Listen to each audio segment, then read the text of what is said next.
Stop stop stop stop stop. അയ്യോ എന്റെ അമ്മോ, എന്തൊരു വലിയ വീട്. കുട്ടിമാമ,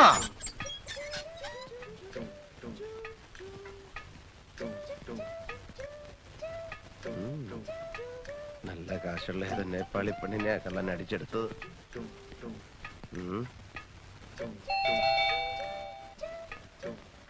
തുറക്കും കുട്ടിമാമ.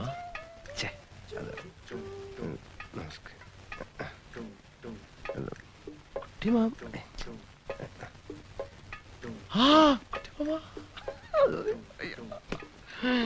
കുട്ടിമാമ, എന്താ എന്താ ഡോൾമ? कोई भौला आ रहा था। ഭ്രാന്തനോ? കുട്ടിമാമ, മനസ്സിലായില്ല. ഞാൻ അശോകൻ. അശോകനോ? കുട്ടിയമ്മ വളരെ ചെറുപ്പത്തിലല്ലേ എന്നെ കണ്ടിട്ടുള്ളൂ. അമ്മ കാര്യമൊക്കെ എഴുതിയിരുന്നില്ലേ? കുട്ടിയമ്മ എന്താ എയർപോർട്ടിൽ വരാത്ത? അതുകൊണ്ട് ഞാൻ എന്തൊക്കെ കഷ്ടപ്പെട്ടെന്നറിയോ? എന്റെ പെട്ടി പോയി, ഭാഷ അറിയാൻ ഞാൻ ആകെ കഷ്ടപ്പെട്ടു. ഞാനൊന്ന് ചോദിച്ചു മനസ്സിലാക്കട്ടെ ഡോൾമ. നീ അടുക്കളയിലേക്ക് ചെല്ലേ, പാഞ്ചേമ്മൻ ചാവൂ. കുട്ടിയമ്മ, എന്റെ നേപ്പാളി മാമി ഇതുവരെ മലയാളം പഠിച്ചില്ലേ കുട്ടിയമ്മ? എന്റെ ഭാര്യയുടെ ഡീറ്റെയിൽസ് ഞാൻ പിന്നെ പറയാം. Who are you? തും കോൻ ഹോ? നീ ആരാണ്? നിനക്ക് എന്തുവേണം? What do you want? ഞാൻ പറഞ്ഞില്ലേ ഞാൻ അശോകനാണെന്ന്. കുട്ടിയമ്മയുടെ സ്വന്തം ഏട്ടത്തിയുടെ മകൻ, രാഘവനന്റെ സുമതിയമ്മയുടെ മകൻ, തൈപ്പറമ്പിൽ അശോകൻ. അശോക എന്താ? നിന്നെ അല്ലടാ മോനെ, അശോക. അശോകന?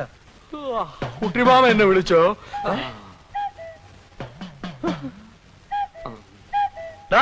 അപ്പുക്കുട്ട, നീ ഇവിടെ നേപ്പാളില്ല? അപ്പുക്കുട്ടനെ ആരാ കുട്ടിമാമ ഇവൻ? അപ്പുക്കുട്ട, നീ വിളച്ചെടുക്കണ ഞാൻ ആരാണെന്നോ? താൻ പറഞ്ഞ സുമതി എടുത്തിയുടെ മകൻ അശോകനായി. അയ്യോ അല്ല കുട്ടിമാമ, ഇവൻ വസുമതി വല്യമ്മയുടെ മോനാ അപ്പുക്കുട്ടൻ. ഞാനാ അശോകൻ. നമ്മുടെ കുടുംബത്തിന്റെ ഡീറ്റെയിൽസ് ഒക്കെ ഇവൻ കറക്റ്റ് ആയിട്ട് പറയുന്നുണ്ടല്ലോ. എന്താ അശോക ഇത്? അത് പിന്നെ ഈ ഫ്രോഡുകളുടെ ഒരു ടെക്നിക്കാണ്. നമ്മുടെ കുടുംബ ചരിത്രത്തിന്റെ അറ്റവും മൂലം അറിഞ്ഞു വന്നിട്ട് നമ്മളെ ചീറ്റിയാൻ വന്നിരിക്കുകയാണ്. നേപ്പാളിലും പോലീസ് സ്റ്റേഷൻ ഉണ്ടെന്ന് പറഞ്ഞേരെ കുട്ടിമാമ. ഇവൻ പറയുന്നത് വിശ്വസിക്കരുത്. ഇവൻ ഭക്ഷണം കഴിക്കാനും കള്ളം പറയാനും മാത്രമാണ് വാ തുറക്കുന്നത്. കുട്ടിമാമ, ഇനി വെച്ച് താമസിപ്പിക്കണ്ട. വലിഞ്ഞേറി വന്ന ഒരു മലയാളി എന്ന നിലയ്ക്ക് ഒരു 200 നേപ്പാളി മണീസ് കൊടുത്തു വിട്. ഞാൻ പോയി പല്ലി വെച്ചിട്ട് വരാം. നീ ആരാണെന്ന് പറഞ്ഞില്ലെങ്കിൽ നിനക്ക് തേക്കാൻ പല്ലുണ്ടാവില്ല. കുട്ടിമാമ രണ്ട് വെച്ച് വന്നിരിക്കുകയാണ്. ഇവന്റെ സഞ്ചി റിവോൾവർ ആണ്. വിളിക്ക് ആംബുലൻസിനെ, പോലീസിനെ. ഇവൻ എന്നെ തട്ടിക്കളയും.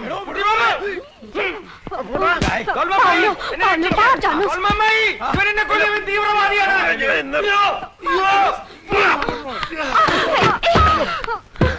അശ്വതി അടുക്കരുത്, ഇവൻ ഭ്രാന്തനാണ്. മാറുന്നില്ലേ?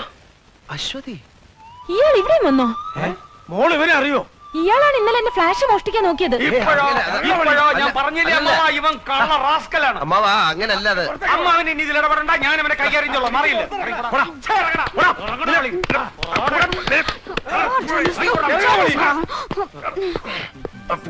ആരിശുമുട്ടി അപ്പുക്കുട്ടനോട് കളിക്കരുത്. കളിച്ചാ കളി പഠിപ്പിക്കും. ഔട്ട്, ഇറങ്ങി പോടാ.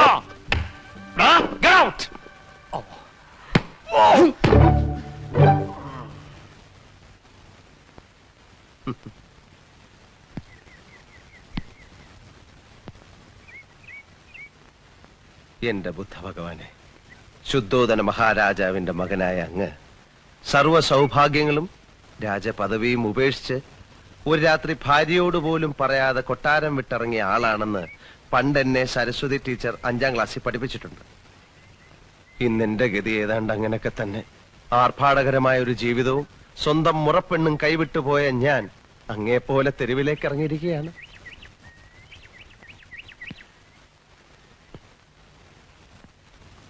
അങ്ങ് രാത്രിയിലാണ് കൊട്ടാരം വിട്ടതെങ്കിൽ ഞാൻ പകലാണെന്ന വ്യത്യാസമേ ഉള്ളൂ. അങ്ങ് സ്വമനസാലയാണ് എല്ലാം ഉപേക്ഷിച്ചിട്ട് ഇറങ്ങിയെങ്കിൽ എന്നെ അപ്പുക്കുട്ടൻ തള്ളി ഇറക്കിയതാണ്. ഞാൻ പറയുന്നത് ഭഗവാന് മനസ്സിലാവുന്നുണ്ടല്ലോ. അല്ലറ ചില്ലറ വ്യത്യാസങ്ങളുണ്ടെങ്കിലും നമ്മൾ രണ്ടുപേരും അടിസ്ഥാനപരമായിട്ട് ജനമധ്യത്തിലേക്ക് ഇറങ്ങിയവരാണ്. ആ നിലയ്ക്ക് എന്നോട് ഭഗവാൻ കരുണ കാണിക്കണം. ആ അപ്പുക്കുട്ടനെ അവിടെ നിന്ന് എങ്ങനെയെങ്കിലും പുറത്ത് ചാടിച്ചിട്ട് എനിക്ക് അകത്ത് കയറാനുള്ള ഒരു അവസരം ഉണ്ടാക്കി തരണം. അല്ലെങ്കിൽ എവിടെയെങ്കിലും പോയിരുന്ന് ഞാൻ തപസ് ചെയ്ത് എന്തെങ്കിലുമൊക്കെ ഞാനും ആയിത്തീരും. നമ്മൾ തമ്മിൽ എന്തിനാ വെറുതെ ഒരു കോമ്പറ്റീഷൻ?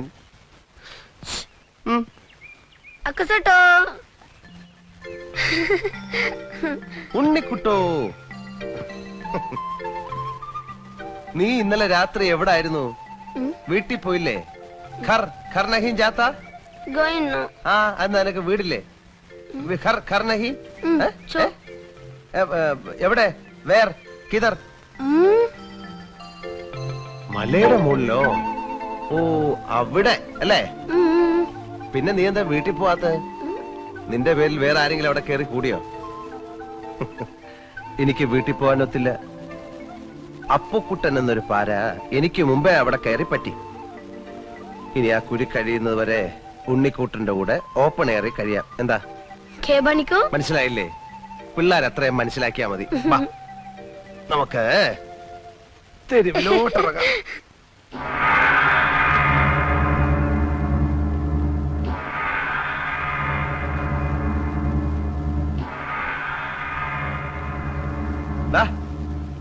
ഇനി ഇറങ്ങി വാ. മതി ഒരുങ്ങിയത്. വാ വാ.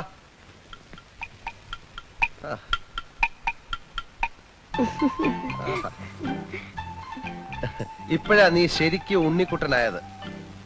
കടത്തിണ്ണെ കിടന്നാലും നല്ല വെൽ ഡ്രസ്ഡ് ആയിട്ട് കിടക്കണം. ചത്ത് കിടന്നാലും ചമഞ്ഞു കിടക്കണമെന്ന് മലയാളത്തിലൊരു ചൊല്ലുണ്ട്. നിനക്ക് ഈ തൊപ്പി ചേരുന്നില്ല. നിന്റെ മുട്ടത്തലയാ നല്ലത്. വാ. കേരളത്തിൽ നിന്നൊരുത്തൻ വിമാനക്കൂലിയും കൊടുത്ത് നേപ്പാളിൽ വന്ന് ആൾമാരെടുത്തിടത്തിന്റെ കാര്യം എന്താ? മോഷ്ടിക്കാൻ. അല്ല എന്തിനാ? ചില കള്ളന്മാർക്ക് നേറ്റീവ് പ്ലേസ് മോഷ്ടിക്കുന്ന ഇഷ്ടമല്ല കുട്ടിമാമ. ഇവിടെ നിന്ന് മോഷ്ടിച്ച് അങ്ങോട്ട് കൊണ്ടുപോകുമ്പോ ഡ്യൂട്ടി കൊടുക്കണ്ടേ അശോക? മോഷണ സ്ഥാനങ്ങൾക്ക് ഡ്യൂട്ടി ഇല്ല കുട്ടിമാമ. ഞാൻ ആകെ കൺഫ്യൂഷനില്ല. അവന് നിന്റെ അമ്മയുടെ ചായ തോന്നുന്നില്ലേ? എനിക്ക് തന്നില്ല എന്റെ അമ്മ ചായ, പിന്നെ അവന്. ഏതായാലും സത്യമറിയാൻ സുമതിയേട്ടത്തേക്കൊന്ന് എഴുതുന്നുണ്ട്. അത് പറഞ്ഞപ്പോ നീ എന്തിനാ ഞെട്ടിയത്? കുട്ടിമാമയ്ക്ക് എന്നെ വിശ്വാസമില്ലല്ലോ എന്നോർത്തപ്പോ ഞാൻ ഞെട്ടി മാമ. നിന്നെ എനിക്ക് ഭയങ്കര വിശ്വാസമാണടാ. എന്നാലും അവൻ ആരാന്ന് അറിയണ്ടേ മോനെ? എന്തിനറിയണം? അതൊക്കെ അറിഞ്ഞ പ്രശ്നമാ. ലോകത്തുള്ള എല്ലാ കള്ളന്മാരുടെയും ജീവചരിത്രം അറിഞ്ഞാലേ അമ്മ വീണ്ടും പഴയ പോലെ പട്ടാളത്തോട്ട് പോകേണ്ടി വരും. അതുകൊണ്ട് അതിനെ കുറിച്ച് ഒന്നും അറിയണ്ട. ഇല്ല. Promise? Promise. God promise. Yes. അശ്വതിയെ കാണുന്നില്ലല്ലോ കുട്ടിമാമ. അശ്വതി എന്തേ? അശ്വതി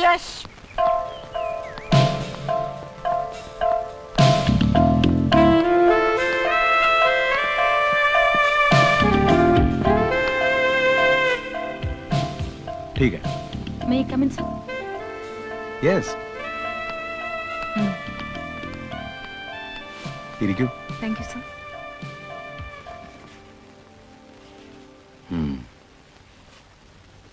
ഗുഡ്. ഇത് കണ്ടിട്ട് മറ്റേതെങ്കിലും അനുഷ്ഠാന കലയുമായി സാമ്യം തോന്നിയോ? ഞാനങ്ങനെ ആലോചിച്ചില്ല. നമ്മുടെ നാട്ടിലെ കോലംതുള്ളലുമായി വിദൂരമായ സാമ്യം ഇതിനുണ്ട്. ദേവപ്രീതിക്ക് വേണ്ടി നടത്തുന്ന അനുഷ്ഠാനം തന്നെയാണോ ഇതും? മിക്ക നാടോടി കലകളും മതപരമായ അനുഷ്ഠാനവുമായി ബന്ധപ്പെട്ടവയാണ്. പക്ഷെ ഇത് അതിന്റെ ഒരു കമേഴ്ഷ്യൽ വേർഷനാണ്. ഇത് ഇതിന്റെ തനിമയോടുകൂടി ഇപ്പൊ എവിടെയെങ്കിലും കാണാൻ പറ്റുമോ? ഈ നാടിന്റെ ആത്മാവിലേക്ക് ഇറങ്ങിച്ചെന്നാൽ ഒറിജിനൽ ആർട്ട് ഫോംസ് മാത്രമല്ല, അസാധാരണമായ ഒത്തിരി ആചാരാനുഷ്ഠാനങ്ങൾ നമുക്ക് ദർശിക്കാൻ കഴിയും. കേൾക്കുമ്പോൾ അത്ഭുതം തോന്നും. ജീവിച്ചിരിക്കുന്ന ദൈവങ്ങൾ വരെ അവിടെ ഉണ്ട്. ഞാൻ കേട്ടിട്ടുണ്ട്, ദിവ്യ കന്യകയെ പോലെ അല്ലേ? യെസ്. പുനർജന്മവുമായി ബന്ധപ്പെട്ട മറ്റൊരാചാരം. ഉദാഹരണത്തിന് ടിബറ്റൻ ബുദ്ധമതക്കാരുടെ ആചാര്യനായ ലാമ മരിച്ചു കഴിഞ്ഞാൽ അദ്ദേഹത്തിന്റെ പുനർജാത ശിശുവിനെ തെരഞ്ഞെടുത്ത് റിംപോച്ചയായി വാഴിക്കുന്ന ചടങ്ങ് ഇന്നും അതിന്റെ തനിമയോടെ തുടരുന്നു. റിംപോച്ചെ? പുനർജാത ലാമയെ അവരങ്ങനെയാണ് സംബോധന ചെയ്യുന്നത്. നന്മയുടെയും കരുണയുടെയും പ്രതീകമാണ് റിംപോച്ചെ. അവരുടെ പ്രാർത്ഥനയ്ക്കും ചികിത്സയ്ക്കും ആ കൊച്ചു സന്യാസിയുടെ സാന്നിധ്യം ആവശ്യമാണെന്ന് അവർ വിശ്വസിക്കുന്നു. സാറിന് വിശ്വാസമുണ്ടോ? എനിക്ക് വിശ്വാസം ഉണ്ടെങ്കിലും ഇല്ലെങ്കിലും അശ്വതി അത് വിശ്വസിച്ചേ പറ്റൂ. കാരണം കുട്ടിയുടെ സബ്ജക്റ്റ് ആണത്. ബൈ ദ വേ, ഇത് നന്മയുടെ ലോകമാണെങ്കിൽ ദുർമന്ത്രവാദവും മനുഷ്യക്കുരുതിയുമായി തിന്മയുടെ മറ്റൊരു ലോകമുണ്ട്. I am collecting some interesting details about it. Okay, അശ്വതിയുടെ അന്വേഷണ ബുദ്ധിയെ ഞാൻ അഭിനന്ദിക്കുന്നു. Keep it up. Thank you, sir.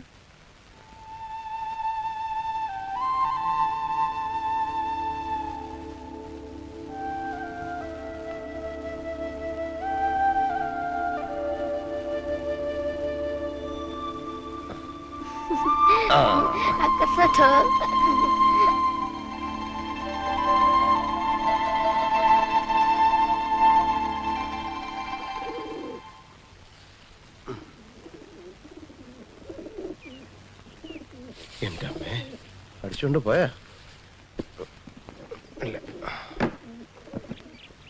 ഇവനിത് എവിടെ പോയി?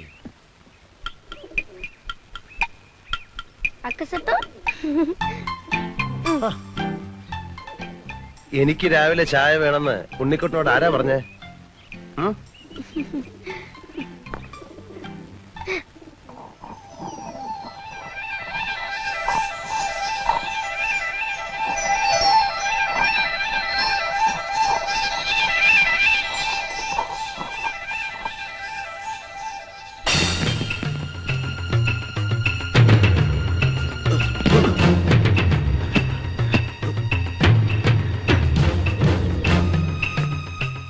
ഈ ചായ നീ പിന്നെ പോയ കുട്ടിച്ചാത്തന്റെ ബന്ധുവല്ലോ ആണോ?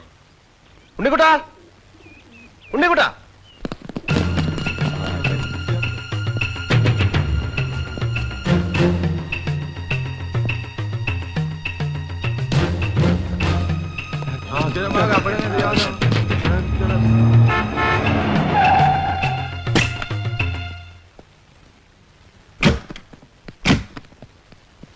ഞാൻ പറയുന്നത് കേൾക്കുന്നുണ്ടല്ലോ അശ്വതി. ഉം. എന്നിട്ട് അവൻ കാവിലെ പൂരത്തിന് വെച്ചിരുന്ന കതിനയില് വെള്ളം കോരി ഒഴിച്ചു. എന്തിന്? എന്നോടുള്ള വാശി തീർക്കാൻ. അപ്പൊ കഥ ഇതുവരെ തീർന്നില്ലേ? എന്റെ വിജയത്തിന്റെ കഥ എങ്ങനെ പെട്ടെന്ന് പറഞ്ഞ തീരില്ല. അതിങ്ങനെ മഹാഭാരതം പോലെ കാണാനായിട്ട് കിടക്കുകയില്ലേ.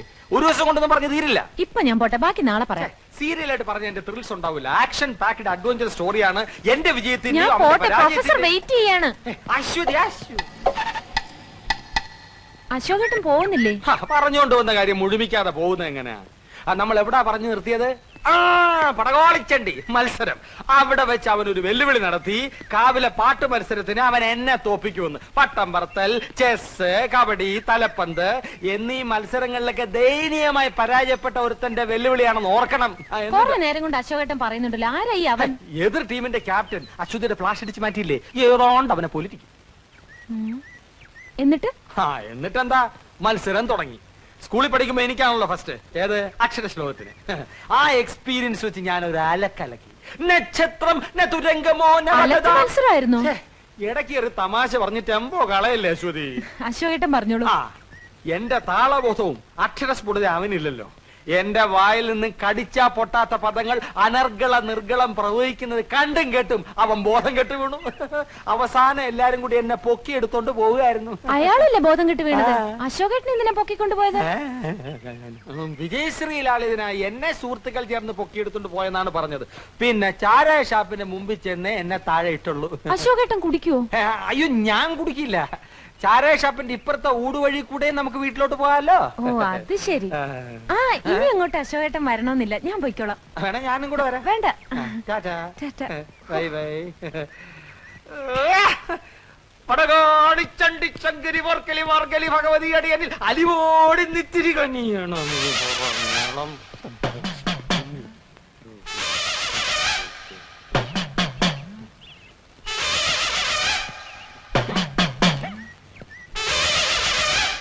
എന്ത് നിർത്തിക്കളഞ്ഞത്? മുഴുവൻ പാടാത്തത് പറഞ്ഞു പാടിക്കാൻ നീ ആര്? സംഗീത സംവിധായകനോ? സംഗീത സംവിധായകനൊന്നും അല്ലെങ്കിലും എനിക്ക് വ്യക്തിത്വമുണ്ട്.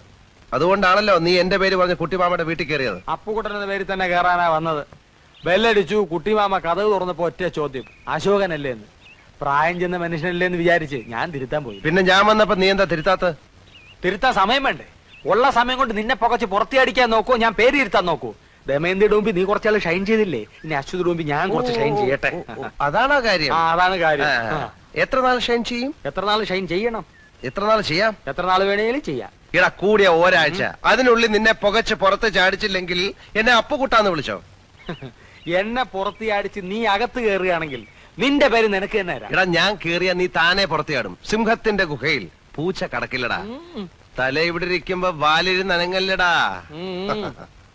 Check check.